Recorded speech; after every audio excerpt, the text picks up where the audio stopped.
दुखों की प्राप्ति में उद्वेग रहित है मन जिसका, सुखों की प्राप्ति में दूर हो गई है स्पृहा जिसकी, नष्ट हो गए हैं राग, भय और क्रोध जिसके, ऐसे मुनि को स्थित प्रज्ञ कहा जाता है। जो पुरुष सर्वत्र स्नेह रहित हुआ, उस शुभ तथा अशुभ को प्राप्त होकर न प्रसन्न होता है, न द्वेष करता है, उसकी प्रज्ञा स्थिर है। और कछुआ अंगों को जैसे समेट लेता है, वैसे ही यह पुरुष जब सब ओर से इंद्रियों को इंद्रियों के विषय से समेट लेता है, तब उसकी प्रज्ञा स्थिर होती है। विषयों को न ग्रहण करने वाले पुरुष के विषय निवृत्त हो जाते हैं, राग नहीं। और इस पुरुष का राग भी परम तत्व को साक्षात करके निवृत्त हो जाता है। हे अर्जुन, जिससे यत्न करते हुए बुद्धिमान पुरुष के भी मन को यह प्रमथन करने वाली इंद्रियां बलात् हर लेती है, उससे उन सब इंद्रियों को वश में करके समाहित चित्त हुआ मेरे परायण होवे।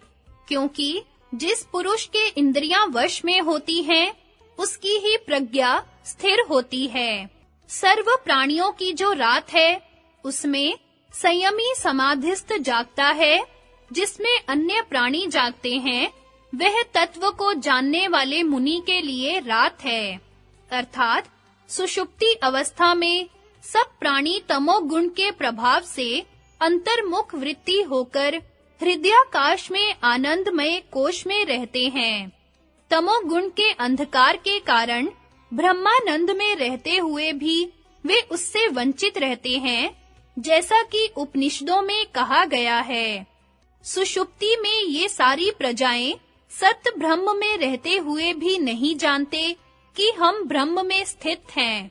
स्थित प्रज्ञ योगी सत्व गुण के प्रभाव से आनंदमय कोश अर्थात कारण शरीर में अंतर्मुख होता है। इसलिए ज्ञान के प्रकाश से ब्रह्मानंद को प्राप्त करता है, यह उसका जागना है। जागृत अवस्था में सब प्राणी व्युत्थान दशा में रहते हुए सांसारिक कार्य करते हैं, किंतु स्थित प्रज्ञ योगी सब कार्यों को अपनी भोग निवृत्ति अथवा ईश्वर की ओर से कर्तव्य मात्र समझता हुआ ममता और अहमता से रहित अनासक्ति और निष्काम भाव से करता है। इससे उत्पन्न होने वाली वासनाओं तथा ममता और अहमता के भावों से न स्पर्श किया हुआ अंतर्मुख ही बना रहता है। इसलिए उसका जागृत दशा में कार्य क्षेत्र में रहना भी रात्रि की सुषुप्ति अवस्था के सदृश है, क्योंकि उससे भोग दिलाने वाली वासनाएं तथा संस्कार चित्त में नहीं पड़ते। ये योगी जो स्वरूप स्थिति को प्राप्त कर चुके हैं, दो प्रकार के होते हैं। पहले, जिनके कर्म केवल भोग निवृत्ति के लिए ही होते हैं। दूसरे वे योगी जिनके कर्म भोग निवृत्ति तथा निष्काम आसक्ति रहित परमात्मा की आज्ञा पालन करते हुए समस्त प्राणियों के कल्याणार्थ ईश्वर अर्पण होते हैं। दो प्रकार की मुक्ति। इसी के अनुसार इन दोनों प्रकार के स्वरूप स्थिति वाले योगियों की मुक्ति भी दो प्रकार की होती है। प्रथम प्रकार के योगियों की मुक्ति में चित्त को बनाने वाले गुण अपने कारण में लीन हो जाते हैं, जो सांख्य और योग का कैवल्य है। दूसरे प्रकार वालों की मुक्ति में चित्त सत्व अपने स्वरूप सहित ईश्वर के विशुद्ध सत्वमय चित्त में लीन रहता है। ईश्वरीय नियमानुसार जब-जब उनकी आवश्यकता होती है, तब-तब वे संपूर्ण प्राणियों के कल्याणार्थ तथा संसार में धर्म मर्यादा स्थापन करने के लिए शुद्ध चैतन्य स्वरूप से शबल स्वरूप में भौतिक जगत में अवतरण करते हैं। जिस प्रकार स्वरूप स्थिति प्राप्त किया हुआ योगी असंप्रज्ञात समाधि से व्यवहार दशा में आता है, यथा हे भारत, जब-जब धर्म की हानि और अधर्म की वृद्धि होती है, तब-तब मैं अपने आप को प्रकट करता हूँ, अर्थात शुद्ध स्वरूप से शबल स्वरूप में आता हूँ। सज्जनों की रक्षा के लिए और दूषित कर्म करने वालों का नाश करने के लिए, धर्म स्थापन करने के लिए युग-युग में प्रकट होता हूँ। यहाँ यह भी बतला देना आवश्यक है कि आना जाना, बंधन और मुक्ति आदि सब क्रियाएं अंतःकरण में होती हैं। चेतन तत्व उनका केवल साक्षी, अप्रसव धर्मी, अपरिणामी, निष्क्रिय, नित्य, सदा एक रस रहता है। उसमें बंधन तथा मुक्ति का होना विकल्प से आरोप किया जाता है, जैसा कि सांख्य सूत्र में बतलाया गया है। वांग मात्रम न तु तत्वम चित्त स्थिति। पुरुष में बंध आदि कथन मात्र है, क्योंकि चित्त में ही बंध आदि की स्थिति है। इन निर्मल, विशाल, ज्ञानवान, शक्तिशाली, ऐश्वर्यवान, वैराग्य युक्त चित्तों में यद्यपि अविद्या आदि कलेशों का बीज सर्वथा दग्ध हो गया है, किंतु संसार के कल्याण के संस्कार शेष रहते हैं, जिनके कारण ईश्वरीय नियमानुसार समय-समय पर उनका प्रादुर्भाव होता है। इन्हें इस संकल्प को हटाकर चित्त बनाने वाले गुणों को अपने कारण में लीन करके कैवल्य प्राप्ति का सर्वदा अधिकार रहता है। जिस प्रकार विदेह मुक्त और जीवन मुक्त इन दो प्रकार के भेदों में उन जीवन मुक्त योगियों को भी मुक्त माना जाता है, जिनके चित्त के बनाने वाले गुण अपने कारण में लीन नहीं हुए हैं, किंतु उनमें अविद्या आदि कलेश सर्वथा दग्ध बीज होकर पुनः बंधन रूप अंकुर के उत्पन्न करने में सर्वथा असमर्थ हो गए हैं।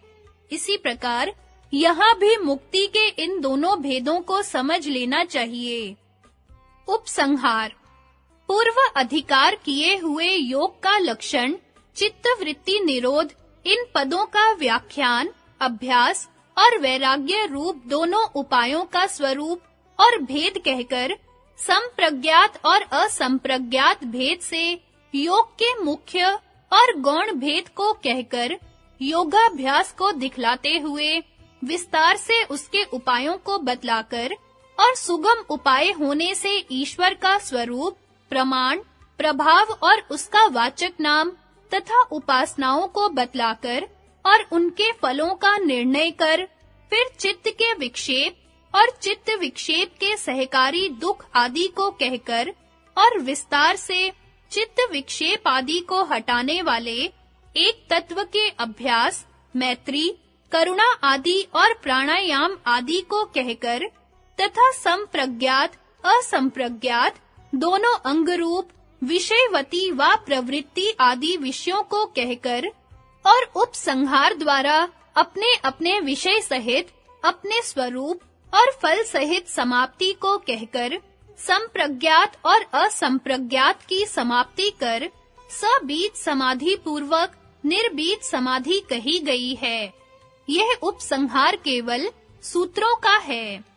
चित्त तथा सृष्टि क्रम का विस्तार के साथ वर्णन, कोशों द्वारा अभ्यास की प्रणाली तथा कोशों की विस्तृत व्याख्या, संप्रज्ञात समाधि की भूमियों, असंप्रज्ञात समाधि और कैवल्य का विशेष वर्णन, भव प्रत्यय के संबंध में अयुक्त और विदेह तथा प्रकृति लय के प्रति संकीर्ण विचारों के निराकरणार्थ तथा युक्त और यथार्थ अर्थ के समानार्थ व्यास भाष्य, तत्व वैशारदी तथा योग वार्तिक का भाषा अनुवाद, गुरु का यथार्थ स्वरूप, प्रणव का वर्णात्मक तथा ध्वन्यात्मक स्वरूप, ओम, स्थूल सूक्ष्म तथा कारण शरीर की व्याख्या, जागृत, स्वप्न, सुषुप्ति तथा समाधि अवस्थाओं में भेद, सूक्ष्म, प्राण, स्वर, स्वर साधन, तत्व, तत्व साधन,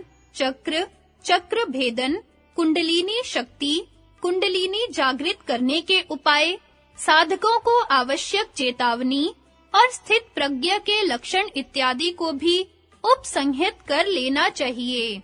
इस प्रकार पातंजल योग प्रदीप में समाधि नाम वाले पहले पाद की व्याख्या समाप्त हुई।